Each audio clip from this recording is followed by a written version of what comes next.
Randy Dan gue Vincent. di Konspirasi Ngopi. Seruput lo kopinya.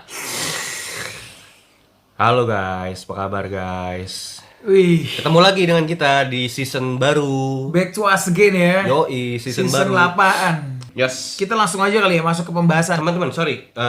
Sambil buka ini, teman-teman. Buka Google Earth. Buka Google Earth. Kan nggak hilang kan suaranya kan? Kalau dikeluarin kan? Enggak, Di enggak. handphone kan? Iya. Jadi bisa sambil buka Google Earth tuh. Jadi bisa ngikutin kita nih. Kebayang. Karena kita juga ngebawainnya pakai Google Earth gitu.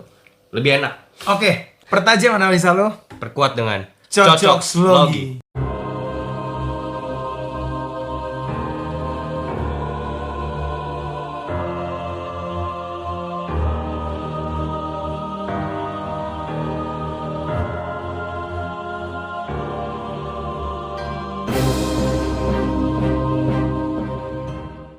Yes. Kita langsung aja kali ya masuk ke pembahasan ya. Yes, masuk aja Saat ini langsung. tema yang mau lo bawa apa sih men? Di Ancient Civilization ini. Yes, yang paling pertama dan yang paling menarik dan ini bakal jadi pembuka yang luar biasa menurut gue ya. Ini adalah Atlantis, bre. Atlantis. Yoi. Oke guys, kita masuk ke Atlantis. Atlantis itu apa sih men sebenarnya? Karena Atlantis itu adalah dunia yang penuh dengan segalanya menurut gua.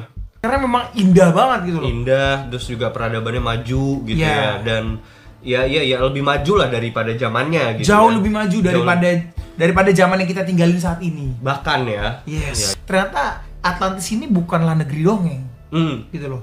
Jadi banyak teori-teori yang beredar Oke. di seluruh dunia yang menyebutkan bahwa Atlantis did exist in the past. Did exist. Yes, Oke. bahwa Atlantis itu beneran ada loh Beneran di masa ada lampau. loh. Oke. Gitu. Tapi mungkin tidak sesuai dengan apa yang digambarkan oleh kartun-kartun, oleh animasi gitu loh. One point yang mungkin sudah divalidasi oleh ilmuwan-ilmuwan gitu Yes, ya. yes. Bahwa mereka sepakat bahwa Atlantis adalah kota yang memiliki teknologi Canggih. lebih maju daripada peradaban saat ini. Yes, dan rata-rata tuh teorinya itu mengatakan bahwa kota yang super advance ini musnah. Musnah dihukum Musnah. oleh dewa. Iya, musnah dihukum oleh dewa dan kena banjir lah intinya, kena banjir bandang lah gitu. Pada dasarnya sih itu. Nah, cuman menariknya bre, yang menjadi polemik itu adalah masing-masing peradaban dan masing-masing bangsa tuh saling mengklaim Oke. bahwa Atlantis tuh di tempat gua, misalnya kayak di Oke. Indo. Ada sebenarnya Atlantis tuh di Selat Sunda dibilangnya gitu. Terus kayak bahkan Inggris Mengklaim juga, mengklaim ikut juga, mengklaim. dikatakan bahwa Atlantis tuh di Irlandia, di lautan Irlandia yang paling atas katanya gitu, I see. bagian utara gitu. Jadi ya banyak bangsa-bangsa itu dan kita coba mengungkapkan teori-teori yang dicoba ungkapkan oleh berbagai bangsa ini, kita kumpulkan jadi satu, kita bedah sama-sama. Oke. Sebenarnya kita hari ini sedang melakukan conquest letak Atlantis itu ada di mana sih sebenarnya gitu loh. Yang pernah kita bahas sebelumnya tuh di Jangka Jayabaya, episode kita yang Jangka Jayabaya itu kan gue juga sempat mention nih. Jadi ada salah satu penulis yang mengatakan bahwa sebenarnya Jawa itu sendiri adalah Atlantis, bre. Yes. Jawa itu sendiri adalah Atlantis dan dikatakan bahwa dulu tuh sebelumnya kan Sumatera dan Jawa itu kan menyatu, tersambung. Nah, letaknya itu persis di Selat Sunda itu, bre. Oke. Karena letusan gunung apa sih? Lupa gua. Krakatau Ya. Gunung Krakatau meletus, maka terjadilah selat itu gitu. Yes. Terendam banjir. Nah, dataran yang terendam banjir itu adalah Atlantis sebenarnya katanya. Dan itu diafirmasi oleh beberapa ahli sejarah ya.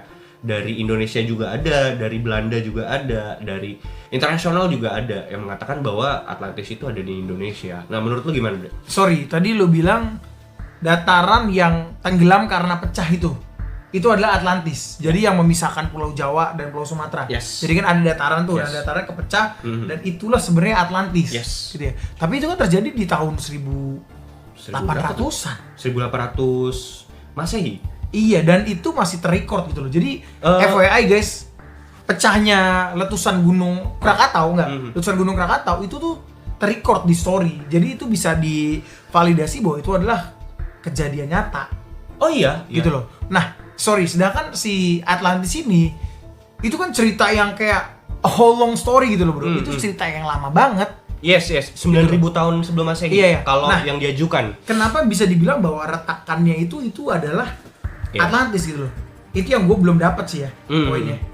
Gini bre, letusan Gunung Krakatau itu 1800 mungkin yang kedua kali atau gimana ya, gue kurang paham. Tapi setahu gue memang ada suatu erupsi vulkanik lagi yang luar biasa, Toba ya, Toba eruption ya. Itu gunung lain sih ya. Itu gunung lain ya. Bukan Krakatau. Yang terrecord ya. Yang terrecord. Nggak tahu kalau yang tidak terrecord itu banyak banget lah. Yang terjadi memang sesuai dengan umurnya Atlantis ini yang diajukan sama ilmuwan. Ilmuwan kan bilang kan Atlantis itu kan 9.000 sebelum Masehi. Nah, itu mirip sama letusan gunung ini. Nah, dikatakan itu sesuai 9.000 tahun atau 11.000 tahun yang lalu letusan itu terjadi. I see. Sorry, 9.000 atau 11.000 tahun sebelum Masehi gitu. Oke. Nah, jadi timelinenya tuh pas nih sama si Atlantis itu, dikatakan itu pokoknya antara Jawa atau Sumatera itu. Sekitaran itulah pokoknya. Oke. Kita luaskan coveragenya ya. Jadi nggak di Selat Sunda itu aja. Pokoknya intinya kita bahas nih Di wilayah situ ya, wilayah Indonesia lah. apakah mungkin Indonesia ini benar-benar adalah Atlantis dulunya? Menurut lu make sense nggak, Bre? Menurut gua dengan apa yang diceritakan oleh Plato, dengan apa yang diceritakan oleh ilmuwan-ilmuwan bahwa Atlantis adalah negara yang subur gitu ya, beriklim tropis kalau nggak salah mereka juga Bener, menyebutkan tropis. Itu kunci pertama, tropis. Atlantis ini tropis ya, gitu. Ya menurut gua ya it all makes sense sih, karena Iya kan? nggak semua tempat di dunia ini tuh lo lempar biji semangka, Yes. besoknya tuh tumbuh semangka, bro. Bener. Dan di Indonesia it happens, man. It Lu happens. bisa nanam apa aja di depan rumah lo, Iya, dan itu bener. tumbuh. Iya benar. Gitu. Ya benar sih, gue setuju.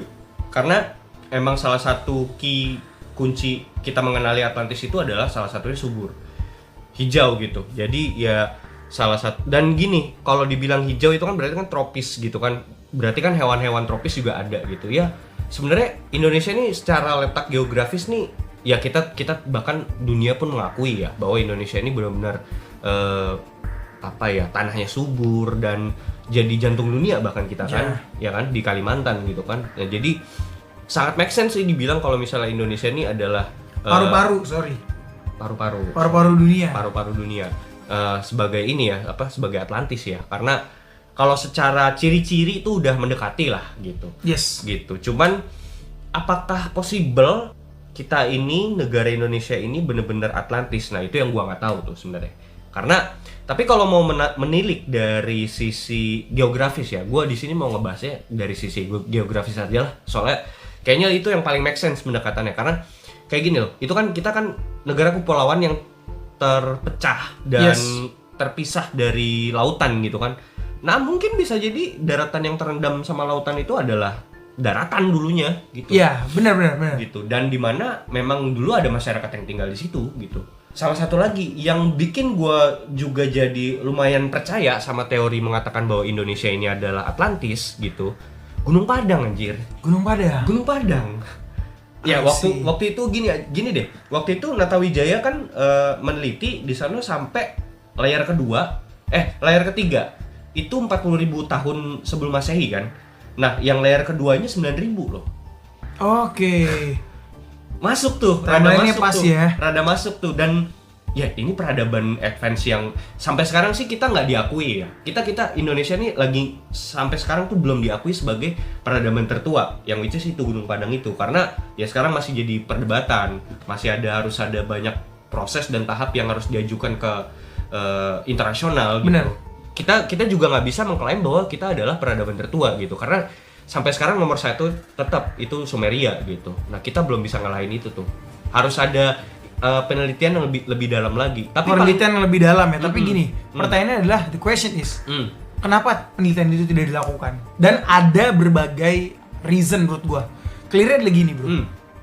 Ketika Indonesia diklaim, bukan tidak dilakukan udah, tapi tidak dilanjutkan. Iya, gini. Alasan yang paling make sense adalah ketika Indonesia diklaim memiliki peradaban yang paling tua di dunia. Yes. Turis masuk, bro. Iya. Wah, itu pendapatan negara kita bisa gila-gilaan, bro. Nah, iya, kenapa enggak That's gitu why loh? itu dihentikan bukan oleh pihak kita, men. Oh. Ada campur tangan.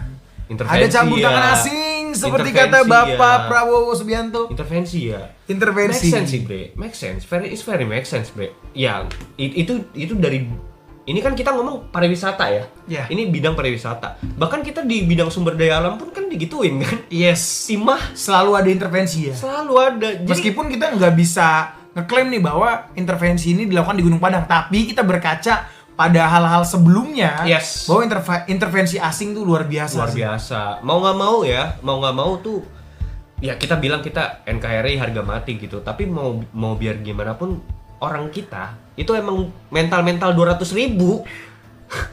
Mental 200.000. Udah disogok. Saudara-saudara, bahkan gue sekalipun gue juga nggak tahu ya kan. Iya. Ketika gue mengalami itu ya mungkin bisa jadi gue tiba-tiba juga dikasih 200M. Wah, siap. Oh siap, tentu saja ya kan, mau apa ya kan, ya itulah, ya duit yang bicara gitu. Ya itulah, itu yang terjadi di Indo. Tapi maksud gua ada make sense-nya juga kalau misalnya memang internasional tuh emang nggak mau aja supaya Indo nih jadi seolah-olah, wow, ntar kan ribet juga bre, kurikulum pendidikan tuh harus diubah coy. Udah dulu aja tuh kan masih mentok di Mesir. Sumeria itu ditemukan adalah peradaban paling maju dan paling tua. Itu kan baru-baru ini, sekitar abad 20-an. Nah itu lu bayangin bre, dulunya Mesir yang paling tua, terus switching ke Mesopotamia. Itu perubahannya kan pasti banyak nih dilakukan perubahan bre. Bener. Dari ngerubah pendidikan apa segala macam. Penulisan sejarahnya jadi diubah. Banyak bre, Yes. jadi akan sangat ribet kayaknya tuh, sangat kurang lebih sama seperti memindahkan ibu kota ya, kurang lebih ya. Anjay. Banyak yang harus di iya dong, lo harus re-education lagi anak-anak itu ya kan. Paling lucu gini bre, anak SD itu baru kelas 2, terus pemindahannya tuh pas dia naik ke kelas 3. Lucu gak tuh? Anjing, gua kan dulu belajarnya kelas 2 nggak gini gitu, kenapa pas kelas 3 sejarahnya berubah gitu, iya kan? Yes. Bener. Tapi pada dasarnya mau nggak mau harus begitu.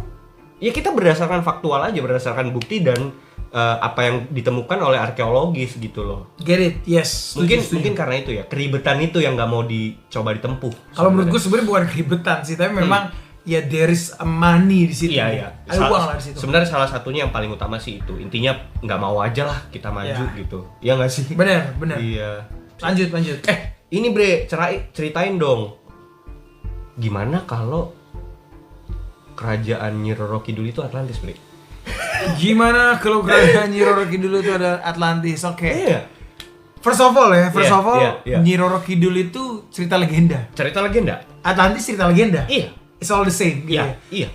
Tapi perbedaannya adalah cerita legenda Nyi Roro Kidul ini mungkin gua nggak tahu ya apakah sudah ada yang meneliti secara saintifik atau belum. Iya. Gitu ya. Kalau Atlantis kan sudah ada Setahu yang gua- meneliti. Setahu gue sampai hari ini ya belum ada. Belum ada ada. penelitian spesifik mengenai keberadaan kan dikatakan kerajaan kan, Iya. Nyi Roro Kidul itu yang berada di Laut Selatan kan, Pantai Kidul gitu kan. Iya. Batasannya pokoknya pesisir selatannya Jawa lah intinya Yes. gitu. Yang dimana kalau misalnya kita lihat di peta itu emang berada di Samudra Hindia. Samudra Hindia nih. Gitu. Nah, menurut lu make sense gak, bre? Kalau seandainya tuh Atlantis tuh ada berada di selatan di Jawa. Menurut gua kalau Nyi Roro Kidul sendiri gua nggak bisa bilang it all makes sense or not ya, karena Nyi Roro Kidul adalah kebudayaan. Ya. It's a culture, it's a myth, it's a legend gitu ya. Mitologi lah ya. Iya. Mitologi. Nah, karena banyak orang Jawa knows all the story of Nyi Roro Kidul, Oke. including bokap gua. Oke. Bokap gua tuh selalu menceritakan ke anaknya tuh turun temurun Nyi Roro Kidul tuh apa sih gitu ya. Sorry, lu pernah nyeritain tentang cerita horor Nyi Roro Kidul tuh? Oh, ada. Boleh diungkapin nggak sih? Boleh kan? boleh Coba aja. diungkapin. Coba. Iya, jadi kalau menurut kepercayaan orang Jawa ya Nyi Roro Kidul itu something like jin lah. Ya, oke. Itu. Ya apapun lah. Ya, something like jin. Dan dulunya, ini correct me if I wrong ya untuk orang-orang Jawa ya, karena gue udah lama gak denger cerita ini. Oke. Tapi dulunya orang yang mau jadi Sultan Hamengkubuwono Oh. itu harus menikah dengan Nyi Roro Kidul. Dulunya. Jadi zaman-zaman dulu lah. Zaman kerajaan. Iya. Ya bahkan ini kalau kita mau runutin ke modern pun even ya, kalau gua nggak salah denger presiden pertama kita juga melakukan itu, bre. Oh gitu ya? Iya. I see. Secara ini ya, secara metafisik ya. Oke. Secara apapun itulah penyebutannya, tapi pada dasarnya harus ada semacam pengikatan di situ antara pemimpin Indonesia atau Nusantara dengan Nyi Roro Kidul ini, which is sebenarnya kayak kurang lebih meminta restu gitu loh, kurang lebih sebenarnya kayak gitu. Kalau dari segi kulturnya kayak gitu. Nah seperti itu, dan Nyi Roro Kidul itu ya memang makhluk dari another universe aja, dari dunia lain, dan dia memang memiliki suatu kerajaan. Ya. Dan kalau tadi lo mention gue pernah cerita suatu hal yang diceritakan bokap gue. Jadi memang sempat ada cerita nih. Jadi bokap gue juga cerita ini ke semua anak-anaknya gitu ya. Dia cerita zaman dulu tuh ada pelaut lah ya. Ada pelaut, nelayan gitu. Tiba-tiba tuh kapalnya tuh kayak ditelan ombak, men. Ditelan ombak, ombang-ambing lah. Masuk tuh ke dalam lautan. Masuk ke dalam lautan, terus orang yang mengalami itu, dia tuh ditarik dalam lautan, dia masuk ke dalam suatu kerajaan. Dia masuk ke dalam suatu kerajaan. Sorry. Ini letak lautnya memang nggak spesifik ya? Nggak spesifik, tapi memang di Jawa. Oke. Udah dapat patternnya. Oke. Nah, setelah ditarik, dia ketemu di situ ada kayak suatu kerajaan, dia disuruh menghadap. Di situ dia ketemu orang. Ketemu orang lagi nih. Iya. Another human lah. Di situ orangnya ini bilang, "Pak, kayaknya Bapak waktunya belum sekarang deh." Bapak kayaknya waktunya belum sekarang. Nah, terus kayaknya Bapak bakal balik nih. Sorry, digambarin nggak setting kerajaan tersebut seperti apa? Bener-bener di bawah laut gitu? Bener-bener di bawah laut. Bokap gua ngegambarin di situ memang ada pembeda nih antara manusia dengan penduduk sana. Entity yang ada di situ. Dengan gitu. entity di sana. Oke. Itu memang beda. Beda ya? Beda. Secara figur bentuk, mata telanjang lu lihat udah beda nih? Bedanya tuh dari besarnya, dari pakaiannya, itu semua all different. Beda lah ya, intinya beda. Kita orang manusia biasa tuh bisa membedakan lah. Yes. Oke. Dan ketika orang yang nyebut ini sesama manusia juga nih, men. Orang yang nyebut ini kayak dia bilang belum waktunya. Itu belum waktunya dia. Nah, si orang ini tuh dia kayak ngambil catatan. Dia bilang, "Pak, Bapak tolong once Bapak naik nih, Bapak tolong ke rumah saya dong, bilangin ke istri saya, anak saya, orang tua saya bahwa nggak usah nyariin saya karena saya memang udah nggak ada." Anjing. Gitu. Anjing. Dia dititipin tulisan sampai akhirnya ini orang sadar, bro. Ketika nih orang sadar, yang orang yang diceritain bokap lu ini. Iya, orang yang dibilang itu belum waktunya. Akhirnya ketika dia sadar, dia kayak terkapar gitu, bro. Ya, di terkapar. Suatu tempat pulau lah. Diselamatin juga sama orang tuh. Dia di situ ngerogoh kantongnya. Dia kaget, di situ ada tulisan. Tulisannya itu exact location yang dikasih orang itu. Anjing kok bisa? Sampai akhirnya disamperin dan beneran ada rumahnya, dan beneran orang itu udah hilang lama. Kehilangan bapaknya gitu. Yes. Kehilangan suaminya gitu. Anjir. Gokil. Dan mau nggak mau ya, maksudnya cerita-cerita ini tuh memang ada di masyarakat kita. Dan berkembang gitu. Mau nggak mau itu jadi kultur ya, jadi kultur sejarah di bangsa kita, terutama di Indonesia. Dan menarik sih, maksudnya karena yang menurut gue ya, kalau dari yang bisa poin-poin yang bisa bilang yang bisa meyakinkan gua bahwa Indonesia itu adalah dulunya Atlantis ya, salah satunya itu mungkin Gunung Padang sama cerita Nyi Roro Kidul ini yang paling mendekati, Bre. Paling mendekati loh, karena ya itu kan kita tahu, maksudnya Nyi Roro Kidul tinggal di sebuah kerajaan yang emang ada di lautan gitu, ya kan? Benar. Bahkan sampai hari ini pun masyarakat setempat masih melakukan persembahan gitu kepada apa sih ya namanya, nyekar ya atau apa ya, jadi ngelarung something gitu loh. Benar. Melakukan persembahan bunga atau apapun itu gitu di pantai selatan gitu, di Parangtritis tepatnya. Iya, yang dipercayai bahwa masyarakat setempat ya semacam meminta berkat gitu, menolak bala gitu loh, Bre, gitu ya. Jadi itu udah jadi custom dan ini sangat relate sih dengan Atlantis gitu menurut gua gitu sih. Tapi kalau secara dari spesifik dan ilmiahnya kita masih belum bisa membuktikan bahwa Atlantis ini benar-benar ada di Indonesia gitu. Oke, lanjut nih, Bre. Di peradaban ada juga nih, Bre, beberapa ahli dan ilmuwan yang mengklaim dan mengatakan bahwa sebenarnya Atlantis itu ada di Sumeria gitu.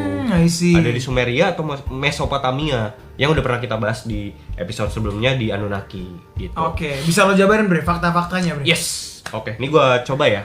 Jadi beberapa hal ini berpendapat bahwa ada sebuah koneksi antara kisah Atlantis dan mitologi Mesopotamia kuno. Sebagai contoh, dalam literasi Mesopotamia, epik Gilgamesh memuat kisah air bah yang memiliki kemiripan dengan kisah Bahtera Nuh dalam Alkitab. Benar ya? Kan beberapa orang berspekulasi bahwa kisah banjir ini mungkin menjadi inspirasi kisah Atlantis yang juga melibatkan bencana banjir dahsyat.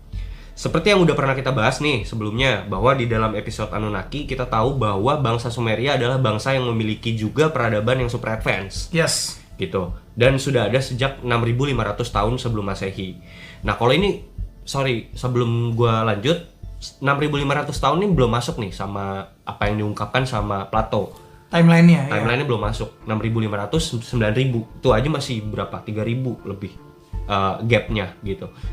Terus ahli-ahli arkeologis nih bahkan dan ahli-ahli sejarah dunia juga meyakini bahwa Sumeria adalah peradaban pertama dan tertua di dunia. Kalau ini udah terkonfirm memang, yang menerapkan sistem tata letak kota yang kompleks dan sistem tatanan masyarakat yang menjadi cikal bakal peradaban masyarakat kota yang kita kenal hingga di zaman modern sekarang ini. Nah, mengenai ini kalian bisa nonton Anunnaki episode kita, terutama yang di YouTube sih, karena di situ bakal ada visualisasinya lebih enak. Gambarannya lebih enak. Jadi bisa tahu gambarnya bagaimana sih peradaban kultur masyarakat Sumeria ketika itu dan Mesopotamia pada khususnya gitu kan.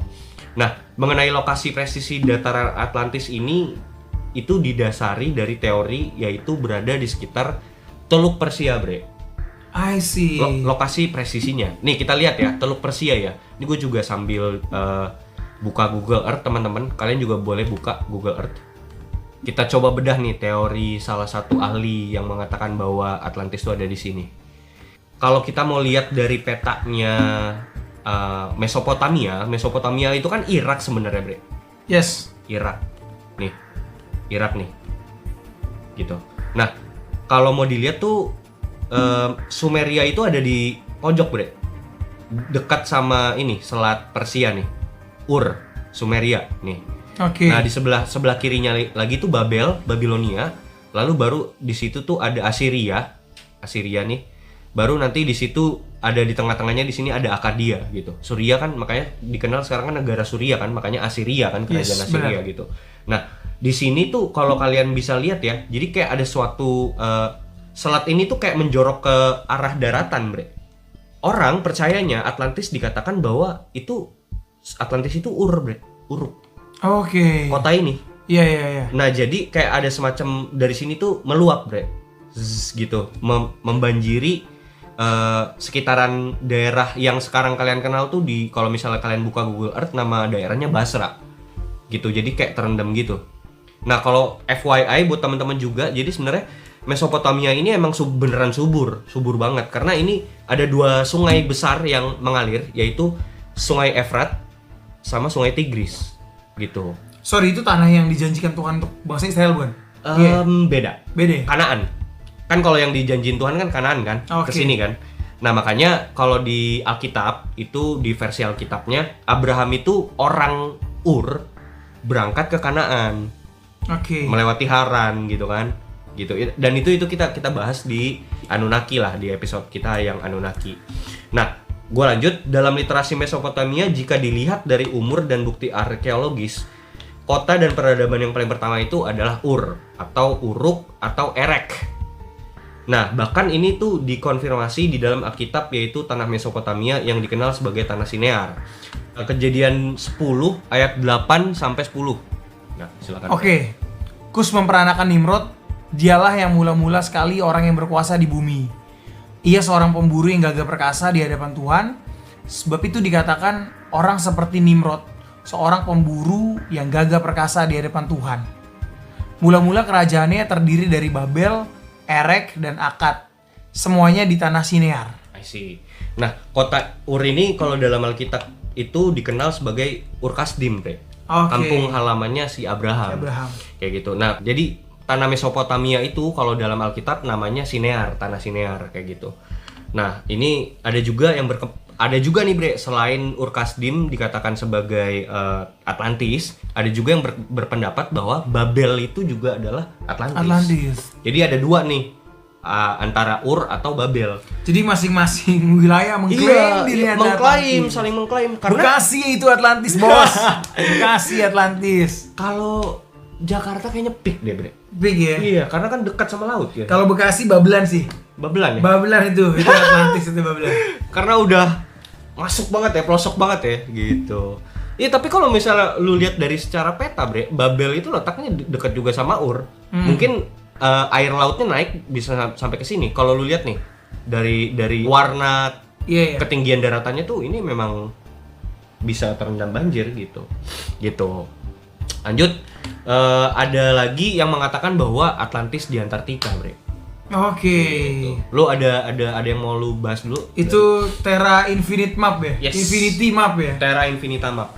Kalau itu kan flat Earth ya. Cuman kalau di sini ada satu teori lain lagi ya? Ada teori lain lagi, teori yang mengatakan bahwa ini nama petanya tuh Piri Reis Map gitu. Oke. Nah, jadi Flavio Barbiero tahun 1942 dalam bukunya A Civilization Under Ice menyatakan bahwa Atlantis yang legendaris dapat ditemukan terkubur di bawah es Antartika katanya. Oke. Di bawah es Antartika. Flavio Barbiero siapa dia?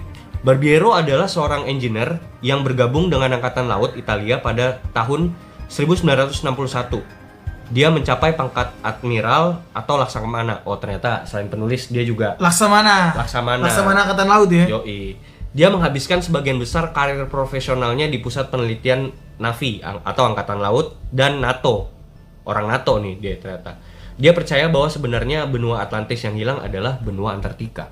Oke, gitu, Bre. Dia orang NATO. Orang NATO. Suka main NATO dia. NATO itu no action talk only kan? Iya, benar. Jadi ngomong doang nggak ada kerjanya. Iya. Ngomong doang sampai main NATO kan. Batu, kerja lo. Sampai NATO tok. Iya benar. Nyuruh doang ya? Iya.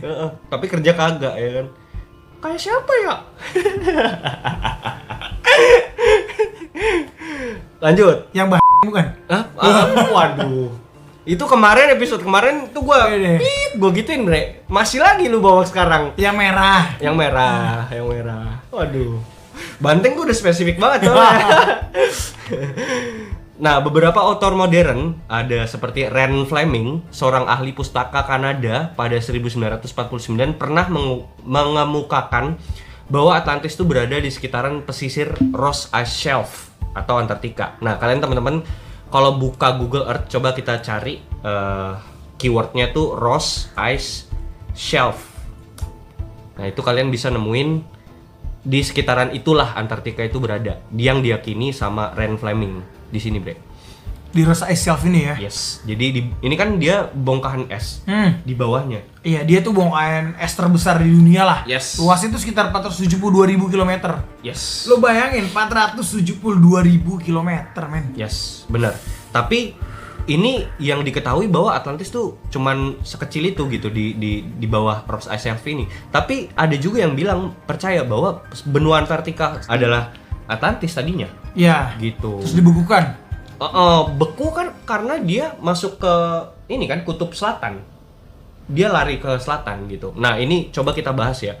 Nah, ini di beberapa author modern juga populer lain juga sepakat dengan teori ini, diantaranya yaitu Charles Berlitz dan Erich von Däniken yang sering muncul di channel History, Bre. I see. Kalau lo tahu, ada tuh orang Swedia tuh yang kayaknya soto hebat orang ini gitu. Bukan yang palanya kayak Einstein, bukan? Yang botak itu. Iya, yang tua, yang janggutnya putih itu. Itu dia tuh. Okay. Itu mengkonfirm ini gitu. Dia suka cosplay mungkin ya. Emang cosplay Einstein. Oh iya, cosplay. Iya, yang sering muncul di Ancient Aliens gitu-gitu. Emang gue lihat nih bapak-bapak halu nih kata gue nih. Kakek-kakek halu. Bapak-bapak halu, hobinya nongkrong. Karena dia ya, sorry ya, maksudnya terlepas dari apapun itu, dia cuma bisa klaim, Bre. Nggak ada bukti gitu. Iya. Jadi mungkin ilmuwan yang pada ngelakuin research, dia dikasih ini, lu baca aja ntar nih. Iya, dia cuma ngeklaim, tapi nggak ngejalanin riset itu. Ya cuman ya udahlah gitulah. Itu. Nah, teori ini mengungkapkan bahwa benua Antartika pada mulanya berada di tengah Samudra Atlantik. Oke. Kita lihat ya, Bre. Ini kan Antartika nih, Bre. Kita coba lihat Samudra Atlantik berada di mana. Nih, Bre. Dia tuh antara Brazil atau Amerika Selatan. Oke. tengah antara ini Brazil, Amerika Selatan dan Afrika. Jadi tadinya di sini bre, benua itu, benua tapi tenggelam ya. Benua Antartika gitu. Dikatakan ada di sini dan dia bergeser ke sini bre. I see. Nih kalau lu lihat ya, nih kalian teman-teman bisa lihat ya, kalian zoom di Google Earth, itu di tengah-tengah Samudra Atlantik kayak ada patahan. Ini kelihatan loh. Iya, di Google Earth kelihatan jelas banget. Tuh, lu lihat ya, tuh kan? Tuh. Itu kegesernya karena apa? Nah, jadi kalau di dalam teorinya dikatakan bahwa memang ada pergeseran lempengan bumi memang, dan itu memang lumrah di bumi kita yang kita tinggali sekarang. Memang dari zaman dulu memang selalu mengalami itu ya. Iya, mungkin karena kan bumi berputar, bergerak sangat cepat kan. Iya, dan memang dataran ini memang ada yang namanya kalau di dunia geologis atau geografis itu mengenal yang namanya pergeseran lempengan bumi. Gitu, yang menyebabkan gempa bumi. Justru malah gempa bumi itu disebabkan karena ada pergeseran patahan itu gitu loh. Gitu. Nah, dikatakan juga bahwa ini tuh kan yang tadi kita tahu dia berada di tengah-tengah Amerika Selatan dan Afrika tuh. Jadi itu kan lautnya Samudra Atlantik kan luas tuh. Nah, Atlantik lagi apa? Antartika itu tadinya berada di situ, terus bergeser ke selatan. Karena pecahan lempengannya itu ya, pergeseran itu. Kenapa? Nah pertanyaannya kenapa dia larinya ke selatan? Magnet. Utara dan selatan kan magnet. Nah kenapa dia larinya ke situ? Ya karena magnet gitu. Nah dari situ bre, itu berarti mengkonfirmasi bahwa dulunya Antartika itu tropis. Iya dong. Iya, karena dia berada di tengah Samudra Atlantik itu kan. Iya, dan sampai akhirnya dia bergeser tuh. Bergeser yang dimana kalau makin ke utara dan selatan kan pasti makin dingin tuh. Ya kan? Nah, kalau lu berada di tengah, ini kan sebenarnya kalau mau lu lihat nih melewati garis khatulistiwa yang which is adalah ekuator. Nah, itu berarti dulunya Antartika itu memang tropis, benua tropis yang memang waktu itu pernah diriset. Ada penelitian ketika itu di Antartika ditemukan fosil buaya. Yang pernah gue bahas di piramid waktu itu. Ada di episode piramid ada gitu. Buaya darat, bukan? Buaya darat. Ada, maksudnya itu kan sama ini bre, angsa. Nah itu kan nggak masuk akal. Fosil angsa sama buaya kok bisa ditemukan? Yang which is itu adalah tempat beku yang nggak masuk akal gitu. Nah itu bisa mengkonfirmasi hal itu gitu loh. Bisa kesini. Nah itu menurut lu gimana bre? Ada tanggapan nggak lo? Menurut gua itu it's so hard ya. It's so hard to believe ya. Yes. Karena so far selama kita hidup kita belum pernah melihat pergeseran yang begitu drastis gitu loh. Kalau meskipun gua tahu itu pasti akan takes 100 years, 1,000 years or so long gitu ya. Jutaan. Nah, ketika lo ngomongin jutaan itu makin gak make sense lagi. Iya, karena kita gak mengalami. Atlantis itu 9.000 tahun. Enggak, iya makanya dibilangnya. Maksudnya itu kan memang yang dari si siapa namanya? Plato kan. Iya. Nah, itu kan dia kan cerita. Ya. Iya kan? Iya benar. Jadi memang untuk berapa lamanya, how long-nya itu ada peradaban. Masih belum ada yang tahu. Sebenarnya nggak ada yang tahu juga. I know. Tapi semua Atlantis ini, cerita Atlantis ini berawal dari Plato. Ceritanya Plato. Betul. That's why kalau lo mau ngambil garis besar, lo mau bener-bener cari tahu, ya lo harus based on itu dulu. Oh iya. Gitu. Oke. Ini memang betul objektifnya. Ini gua agak lari sebenarnya sih. Karena sebenarnya objektif kita mencari Atlantis, betul. Gitu. Cuman at least paling tidak ini mengkonfirmasi bahwa memang ada banyak peradaban sebenarnya. Yang terendam banjir atau apapun itu, you name it lah gitu. Pada dasarnya yang memang adalah peradaban sebelum kita sebelumnya gitu. Di bumi ini gitu loh. Paling enggak itu kan mengkonfirmasi itu, Bre. Ya, banyak orang juga ada tuh suka komen di konspirasi kopi, dia bilang bisa jadi Yajuj Majuj atau apa gitu. Benar. Nah, terus juga ada lagi nih, Bre. Beberapa teori umum yang mengatakan bahwa jadi teori umum yang beredar nih di para peneliti dan ahli arkeologis dunia itu mereka saling berdebat dan informasi ini beredar lah. Informasi ini mengatakan bahwa kayaknya teori yang paling banyak dipercaya itu mengatakan bahwa Atlantis itu berada di sekitaran atau bahkan di tengah-tengah Samudra Atlantik. Jadi sebenarnya yang paling make sense dan yang paling banyak percaya tuh ada di sini, di tengah-tengah situ ya. Di sini karena somehow ya, maksudnya kalau lu perhatiin tuh kayak there is something missing, Bre. In here. Iya. Bener gak sih? Iya, kayak lautnya tuh super gede super gitu ya. gede dan nggak ada dataran sama sekali. Kayaknya harusnya ada some kind of puzzle deh yang hilang di sini gitu loh. Jadi orang banyak yang percaya aja gitu pokoknya di sekitaran sini Samudra Atlantik gitu. Entah kenapa gitu.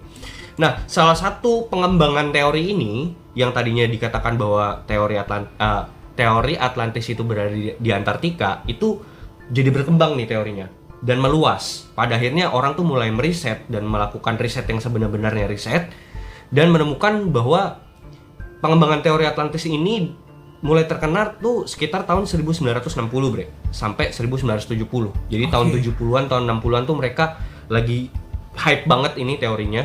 Nah, awal mula teori ini tuh berasal dari temuan peta yang dibuat oleh kartografer atau pembuat peta ternama asal Turki Ottoman bernama Piri Reis pada tahun 1513 yang kemudian peta buatannya itu disebut Piri Reis Map. Piri Reis mengklaim bahwa pembuatan peta ini merupakan kompilasi dari 20 sumber peta-peta yang lebih tua. Di antaranya bersumber dari 10 peta Arab kuno, 4 sumber peta Indian oleh Portugis, sisanya diklaim berasal dari sumber yang berhubungan langsung dengan Alexander the Great, gitu. Nah, Piri Reis Map juga pernah disinggung oleh Graham Hancock nih. Jadi Graham Hancock tuh salah satu penulis juga yang sekarang lagi hype banget sama Ancient Civilization. Iya, yang lagi meneliti ya. Iya, yang meneliti dan itu pernah diangkat juga. Nah, lu kalau mau kalian lihat tuh Piri Reis Map, kalian search aja di Google itu pasti langsung kelihatan gambarnya kayak gini, bre, petanya. Ini petanya. Iya. Jadi ini itu gabungan dari 20 peta zaman dulu ya. Yes, peta kuno dia kompilasiin. Bahkan Piri Reis ini katanya juga emang ada bro-broan sama Christopher Columbus. I see. Jadi emang sesama explorer gitu. Iya. Jadi mungkin ada komunitasnya dulu. Sama Dora main juga deh. Sama Dora. Iya. Main juga. Iya. Dora kayaknya pemimpin ya. Pemimpin. Dora sama Diego tuh. Komunitas kartografer internasional. Ada Boots juga berarti. Ada Boots ya. Sebagai pembuat peta lah gitu. Tapi ya bre, ini lu bayangkan bre, abad 15 loh. Iya, udah bisa membuat peta sehebat itu ya, sedetail itu ya. Dan kalau kalian bandingin sama Google Earth sekarang, nih, ini Amerika Selatan. Tuh. Wow. Gitu. Iya. It looks the same lah. Iya. Tapi yang menarik di sini adalah di bagian sini bre. Kalau lu lihat di sini, ini bagian putih ini. Dan ini letaknya dekat banget loh sama. Tadinya gue pikir ini Afrika, bre. Oke. Tadinya gue pikir Afrika gitu tuh. Kok nggak mirip kata gue ya? Ternyata ini apa? Antartika. Oh, Antartika di situ yang sebelumnya. Iya, tuh. Kalau kalian perhatiin tuh teman-teman di Piri Reis Map tuh ada sebuah dataran di sebelah kanan. Itu tuh kayak ada menggambarkan suatu dataran yang tropis sebenarnya. Karena di situ ada fauna-fauna tropis tuh. Gitu. Nah, dari sinilah mungkin berkembang teori Atlantis itu berada di Antartika. Dan gitu. Antartika itu bergeser sejauh itu gitu ya. Bergeser sejauh itu. Nah, ya seperti yang tadi gue bilang tadi di sisi kanan peta ya, kalian teman-teman bisa melihat dataran Antartika, dan di sisi kiri peta itu menunjukkan sebagian wilayah pesisir barat Amerika Utara dan Amerika Selatan nih. Jadi ini batasannya. Ini Karibia nih. Ini Karibia, ini Amerika Utara, Amerika Selatan. Kalau lu bandingin kayak gini. Ini Karibia tengah-tengah gitu. Berarti di sini nih. Oke. Berarti di sini gitu. Ini peta dari zaman berapa tuh? Peta 1513. 1500 ya. Oke. Nah, kalau teman-teman lihat nih ya, penggambaran Antartika yang ada di Piri Reis Map itu ada kehidupan loh sebenarnya, dan terbebas dari es beku tuh. Kalau kalian lihat tuh. Digambarin ada icon-icon kota, benteng gitu tuh kalau lihat tuh, ya kan? Terus hewan-hewan endemik yang tinggal di situ. Terus juga yang sebenarnya which is itu adalah hewan-hewan tropis sebenarnya. Dan menandakan tidak ada es di dataran Antartika ketika itu gitu, bre. Sebelum bergeser. Nah, perkiraan penggambaran benua Antartika yang dapat ditinggali itu berada pada masa 10.000 atau 20.000 tahun sebelum Masehi. Yang which is ini cocok dengan teori Plato yang mengatakan Atlantis eksis di 10.000 tahun. Paling tidak udah masuk tuh. Iya, timeline-nya. Silakan. Oke. Ini peta dari tahun 1513. Lu bilang? Yes. Dan itu digambarkan bahwa Antartika ini 10.000 tahun. Maksud gue gini loh. Iya, emang gimana lu bisa 1500 tahun lalu nih. Ya. Tahun 1500. Ya. Terus lu bisa menggambarkan peta di 10.000 tahun lalu itu kan Iya. tidak masuk akal, apalagi Ya. as long as we know, kita sama-sama tahu lah di tahun 1500 tuh belum ada teknologi yang mesin waktu or something lah ya. Benar. Even as per today pun mesin waktu itu masih kayak ya it's just an imagination Benar. Dan saya menurut gua nggak bisa bilang peta ini salah juga. Gitu loh. Bisa jadi peta ini benar. Tapi memang ada perubahan atau ada yang ditutup-tutupin. Ngerti nggak lo? Ada perubahan dari wilayahnya memang yang dilihat oleh orang zaman dulu, si pelaut zaman dulu nih, oleh orang zaman sekarang gitu loh. Karena laut itu luas, bro. Yes, benar. Kita ngeliat dari peta, ya sekecil itu. Iya, gitu. iya. Ketika kita jelajahin, anjing, Luas. mabuk loh. Mabuk. Laut ya. Udah gitu, segala rahasia laut tuh siapa yang tahu? Benar. Gitu Nggak ada kan. yang tahu. Nah. Bahkan memang ya terkenal lah di dunia geologi, dunia oseanik sekalipun dan dunia angkatan laut sekalipun, memang laut itu terkenal dengan misterinya gitu. Iya, karena laut itu jauh lebih misterius dibanding luar angkasa, bro. Setuju. Orang udah bisa neliti luar angkasa. Setuju. Neliti kedalaman laut. Nggak ada yang bisa. Oh. Palung Mariana bahkan itu belum ada yang sampai paling bawah tuh nggak ada. Yes. Dan itu misteri yang belum terpecahkan sampai sekarang. Nah, that's why gue bisa berasumsi bahwa gue nggak bisa bilang peta 1500 ini salah. Tapi mungkin ada pergeseran. Ada pergeseran. Ada perubahan dari ya let's say, geografisnya. kepulauan itu sendiri atau apa yang dilihat orang, atau yang lebih memungkinkan lagi adalah there is something hidden. Ada sesuatu yang Disembunyikan. Oleh siapa? Jerings. Oleh ya gua nggak tahu ya, you name it. Ya, Mungkin elit global atau segala macam. ya. Untuk apa? Untuk kepentingan mereka juga. Kepentingan mereka Karena juga. cerita ini sebenarnya kalau gua tarik ya Sama seperti Terra Infinita Map. Terra Infinita Map, terus One Piece itu Odin juga dapetnya dari sini, bro. Iya. Cerita-ceritanya Cerita-ceritanya mirip ya. mirip. Jadi Oke. memang ada hal-hal yang disembunyikan di masa lalu. Ada hal-hal yang disembunyikan yang berasal dari masa lalu. Yes. Oke, benar. Make sense. It's very make sense. Dan paling tidak, Bre, ini gue lanjut ya. Ya. Paling tidak dari peta ini yang diciptakan sama si Piri Reis itu tahun 1513 itu mengkonfirmasi, Bre, suatu teori yang dikemukakan oleh Profesor Charles Hapgood atau yang disebut nama teorinya Earth Crust Displacement Theory, yang menyatakan bahwa kira-kira setiap 41.000 tahun sekali telah dan akan terjadi pergeseran dramatis dan dahsyat dari seluruh kerak bumi yang sehubungan dengan mantle dan inti. Peristiwa yang terjadi 11.600 tahun yang lalu terhadap bumi diperkirakan melibatkan perpindahan maksimum lebih dari 3.000 km lempeng bumi dan diperkirakan mengalami rotasi 30 derajat. Nah, kalian teman-teman bisa cari tahu di YouTube ya, Hapgood Earth Crust Displacement Theory, itu nanti mungkin linknya gue taruh di bawah. FYI sekarang Noise tuh nggak bisa buka link loh, langsung dari Noise. Udah nggak bisa ya? Iya, jadi buat teman-teman yang kalau di Spotify bisa langsung. Kalau yang di Noise kalian copy paste aja. Caranya gini. Aduh, goblok banget sih, mesti gue jelasin. Kalian klik itu, tahan lama, terus nanti kan keluar tuh ininya apa tuh? Ada keluar tombol di situ, klik copy, terus baru pindahin ke Google Chrome. Itu langsung. Kopinya COPY ya? COPY Bukan ya? KOPI. Aduh goblok banget, gue masih jelasin kayak gini-gini. Ya, teman-teman copy terus habis itu masuk ke Google Chrome, paste dah tuh. Kalau nggak ngerti juga goblok. Soal banget gue. Ya oke gitu ya. Mungkin itu ntar gue akan ngedalemin di part 2. Di part 2 bakal kita dalemin ya tentang pergeseran lempeng bumi ini. Karena ada videonya, Bre, yang menggambarkan dari, jadi ada salah satu saintis atau ilmuwan yang meneliti dan membuat suatu ilustrasi video yang menggambarkan bahwa peta dunia dan benua, dulu tuh benua tuh satu, Bre. Oke. Sebelum terbagi jadi banyak benua gitu. Sebelum dibagi jadi kepulauan gitu ya? Iya, bener. Yang tadinya satu mencar tuh. Karena itu teorinya Profesor Charles Hapgood tentang Earth Crust Displacement Theory kayak gitu. Nah, lanjut, Bre, di Kepulauan Bahama. Ini sebenarnya masih menyangkut dengan peta Piri Reis ini, Bre. Nah, Kepulauan Bahama ini menarik nih. Dari sisi kiri atas nih, dalam peta Piri Reis dapat ditemukan suatu pulau yang besar dan dikelilingi kepulauan-kepulauan kecil di sekitarnya. Pulau tersebut adalah Kepulauan Bahama yang terletak tepat di tengah antara benua Amerika Utara dan Selatan yang berada dekat dengan Laut Karibia dan Florida. Lebih spesifik lagi, Piri Reis seperti memberi highlight terhadap salah satu kepulauan tersebut, yaitu Pulau Bimini.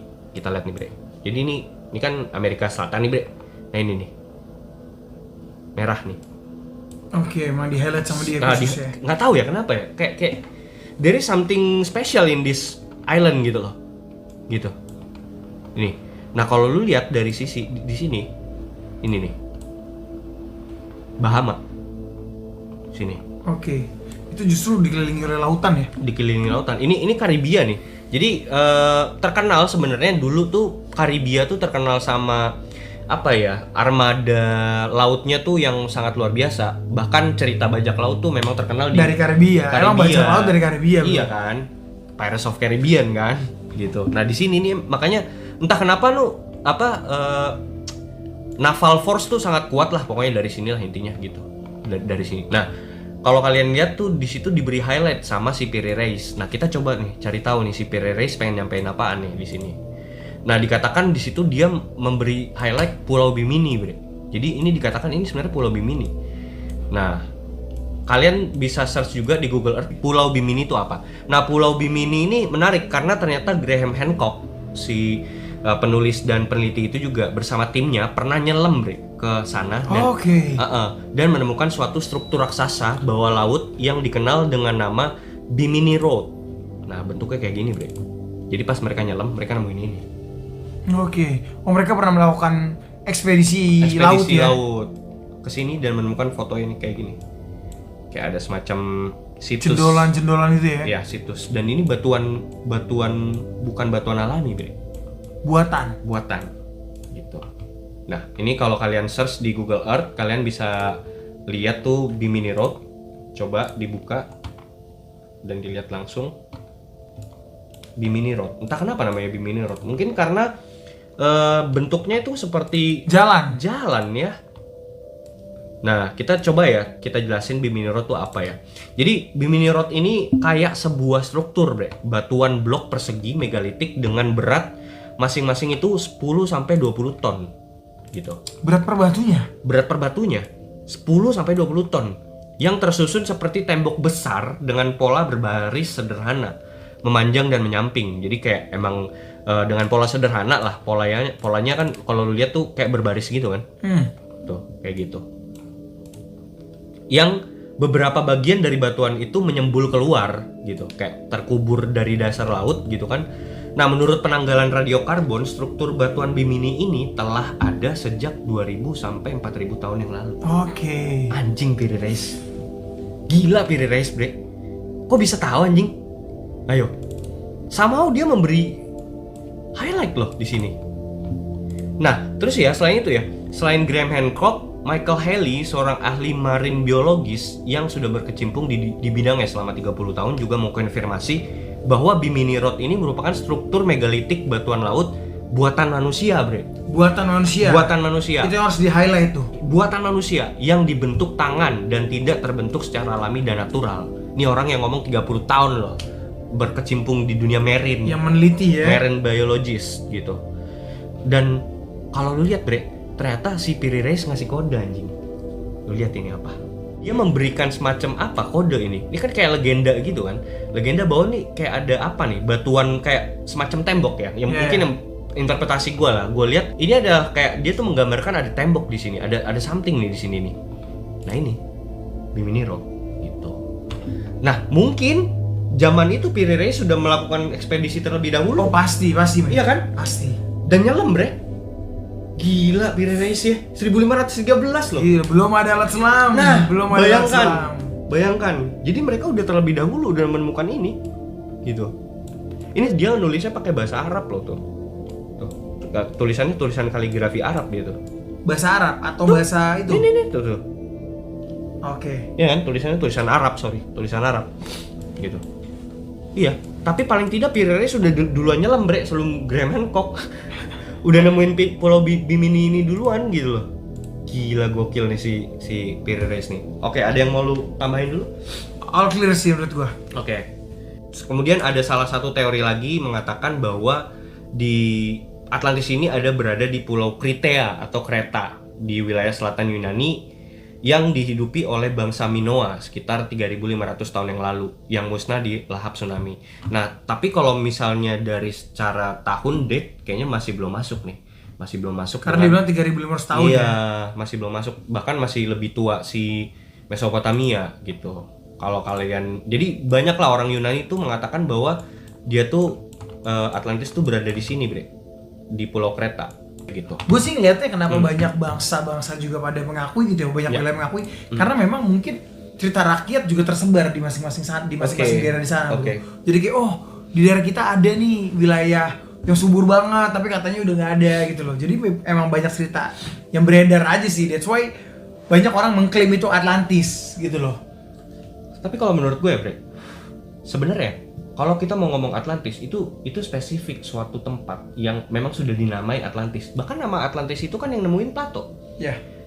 Bagaimana jika Atlantis itu cuma sebutan yang diberikan oleh Plato? Memang hanya sebutan. Hanya sebutan tentang suatu tempat atau suatu wilayah yang memang dulunya ada peradaban yang sudah maju namun terendam banjir. Benar. Yang memang dikenal di semua bangsa. Benar. Bahwa Atlantis itu tuh cuma semacam ya penyebutan aja, dia kan nggak tahu mau bilang apa. Bener. Gitu kan, nggak mungkin dia bilang Los Santos kan, ya, dia bilang aja Atlantis gitu kan. Nah cuman ketika di zaman modern kita menganggapnya bahwa ya memang nama kota itu adalah Atlantis saja, padahal mungkin bisa jadi bukan. Atau memang dia mendapatkan cerita itu dari mana sih, Bre? Plato mendapatkan cerita terkait Atlantis ini dari kakeknya.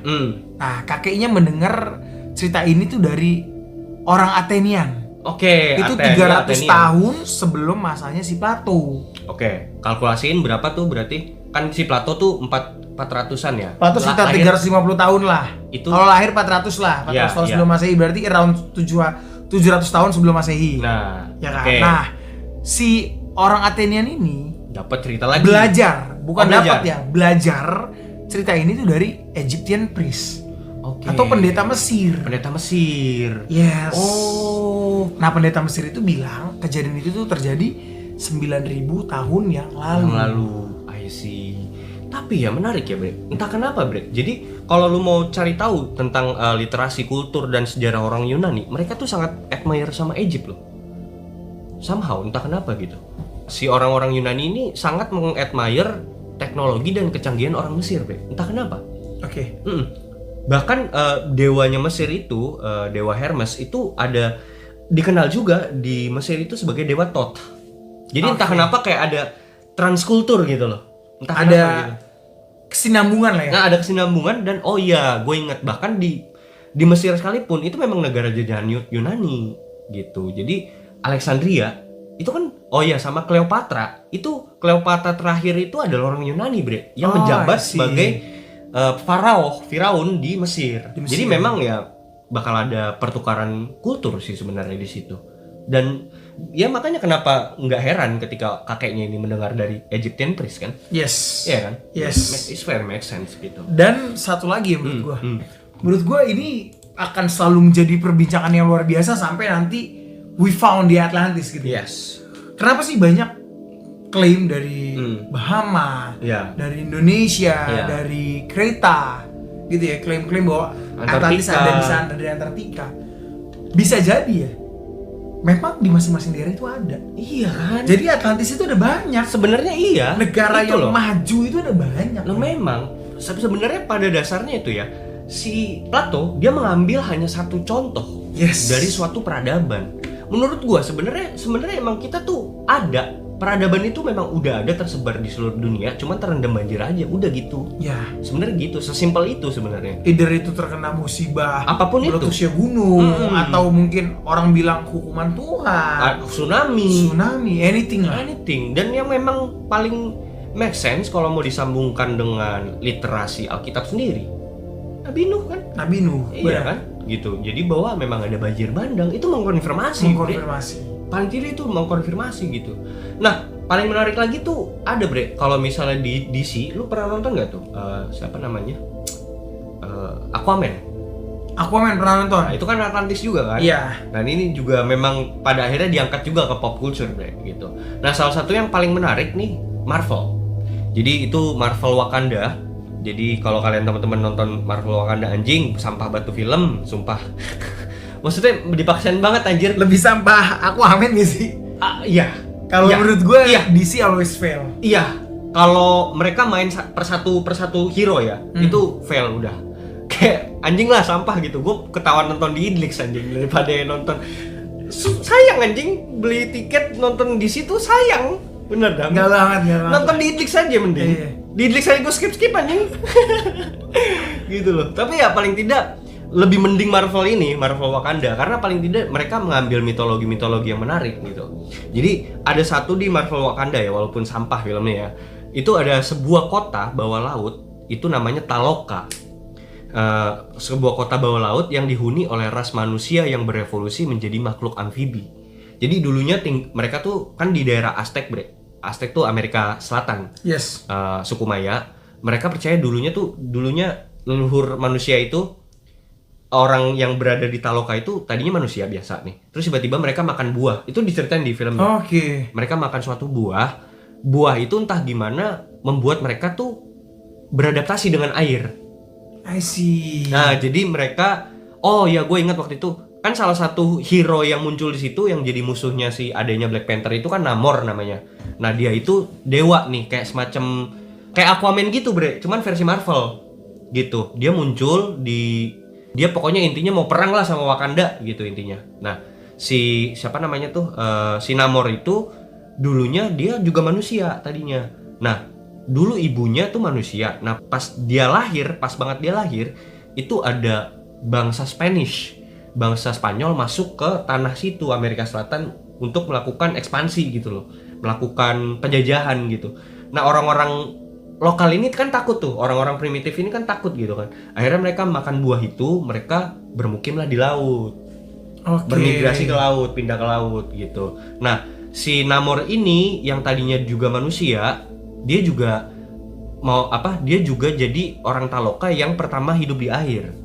Nah, jadi gue research sedikit, ternyata si Namor ini tuh juga dikenal sebagai Kukulkan di bangsa Mesoamerika. Nah, Kukulkan ini siapa? Jadi di mitologi suku Maya Aztec Amerika Selatan bahwa ada mitologi setempat mengenai Kukulkan. Kukulkan adalah dewa atau entitas yang disembah masyarakat Aztec dalam mitologi dan kepercayaan Mesoamerika. Dia dikenal sebagai makhluk ular berbulu yang berkaitan dengan Quetzalcoatl dari mitologi Aztec atau Keuk Umats yang disembah suku Keiche gitu. Jadi bahkan di Amerika Selatan juga terkenal I see. cerita tentang peradaban di bawah laut ini. I see. Gitu. Jadi ketika dukun bilang Anda cocoknya kerja di air, itu tepat. Itu bener ya. Itu tepat. Itu bener. Dia belajar dari Taloka. Bener. Ini sama kayak ini, bre. Ini sama kayak iklan Deddy Corbuzier zaman dulu nih. Iklan dari Corbuzier. Iya kan, ketik Rex pasti. Iya. Ingat gak lu? Oke. Ingat gak lu? Wah, ini kalau dari Corbuzier nih iya, dari Atlantis. Terinspirasi dari Atlantis. Atau dia memang masyarakat Atlantis. Dari Corbuzier. Anda cocok kerjanya di air kan? Ya, Tapi gitu kan? Iya. Ketik Rex pasti anjir. Ketika itu luar booming biasa. banget itu iklan itu, sampai sekarang gua masih inget lagi iklan itu. Advance ya. Iya. Pantes dia sekarang dipilih jadi militer. Tituler ya? Karena Tituler emang ternyata memang dari Atlantis gitu. Gokil. Iya. Oke. Jangan-jangan dia amfibi juga, bre. Jangan-jangan. Iya kan? Bisa hidup di air. Loh, maksudnya militer itu kan harus amfibi, di bawah laut Ya, bisa, di harus darat bisa bisa tahan kan? sejam, ya kan? Iya. Gitu loh maksud gua. Iya, main aman. Tituler bre soalnya. Respect Om Deddy. Respect. Ada lagi bre mungkin yang mau diungkapkan? Oke. At least paling enggak bener sih, gue setuju banget sama lo tadi dibilang bahwa memang sebenarnya ada peradaban aja yang tenggelam. Udah gitu aja kan, sesimpel itu sebenarnya kan. Iya. Nah, kalau dari ceritanya Plato atau dari teori yang lo pelajarin, itu nanti part 2. Part 2. Kita Nah, tapi gini bre, pada dasarnya dulu bre, gue tuh yang namanya bocil ya bre. Namanya kalau denger dapat informasi ini kayak percaya aja gitu, kayak it's good to be true gitu, kayak keren gak sih kalau ada gitu kan ya. Kayak kita kan pengen gitu ya. Iya. Sisi childish kita gitu kan. Tapi emang bener ketika kita semakin beranjak dewasa, kita punya logika berpikir yang semakin dewasa, ketika lu menjalani riset itu anjing gak nemu lagi Atlantis yang bener-bener sesuai sama yang dijelaskan sama Plato. Nah itu kita bakal ngejelasin di part 2 nantinya. Dan gini bre, sampai di tahun 2022, sekitar 2022 sampai 2023 gue menemukan suatu teori anjing. Itu mematahkan teori yang mengatakan tadi gue pikir Atlantis itu cuman bullshit, it's a legend atau myth gitu. Akhirnya gue menemukan the real Atlantis, bre. Dan bener ini ada bukti geografis, geologis segala macamnya. Satu hal sih ya. Ya. Satu hal yang ingin gue sedikit tambahkan adalah kenapa sih bukan ya, tapi banyak mitologi itu yang membuat cerita itu berdasarkan dari Bible. Ya. Karena ketika lu tadi ngomongin buah itu dari Bible. Gue pun jadi teringat juga One Piece. One Piece itu buah iblis loh. Yang dimakan oleh para penggunanya. Iya. Gitu loh. Iya. Yang Marvel tadi, kukulkan tadi. Ya. Kok mirip ya? Itu juga ya makanya itu kukulkan buah. One Piece itu buah. Tapi Buah memang One Piece ini belum ketahuan nih sebenarnya siapa sih the creator of buah tersebut. Kenapa sih buah itu bisa ada gitu loh. Tapi udah sedikit di bridging, udah sedikit diberitahu bahwa buah itu adalah symbol of freedom. It's more like Bible. Iya, sama kayak yang ini kan, buah yang dimakan sama Adam dan Hawa itu kan. Dan yang menariknya dari cerita Atlantis yang tadi udah lo jabarin gitu ya. Menurut gue yang paling menarik adalah seberapa advance-nya mereka. Seberapa advance-nya Atlantis. Karena gini, ketika lo ngomongin mereka adalah bangsa yang super advance melebihi zaman kita sekarang, kenapa mereka bisa hancur hilang hanya oleh karena letusan gunung? Iya. Kenapa mereka bisa tenggelam? Ya. Atau mungkin there is another power, God punishment, Yes. yang memang meleburkan mereka semua. Iya. Konspirasi ngopi, Seruput lo kopinya.